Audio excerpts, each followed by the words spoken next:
पहिले बहुरिया सास ससुर ननद भसुर के इज्जत करत रहली डेरात रहली ऐसे कि पहले लड़की देखे घर के मर्द लोग जात रहल तो ओकनी के इज्जत कदर करत रहली।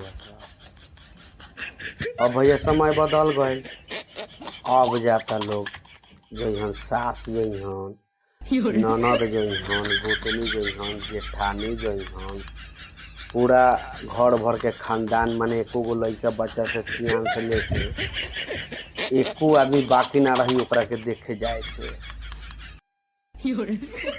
जाई लोग सब कुछ देखे आ देख के आई लोग। आ जब भैया शादी हो जाई आ जब वो कन्या बन के आई तो वो अकेला ही ये लोग तो पूरा खानदान के देखती, ये लोग तो पूरा खानदान मिल के देख ले ओकरा के। अब वो आई तो अकेले ये पूरा खानदान के देखे लगी।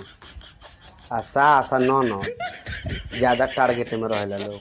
आई लोग घर में जल्दी जाई ना, जाए के पहले 10 बार सोची कि अब का करी।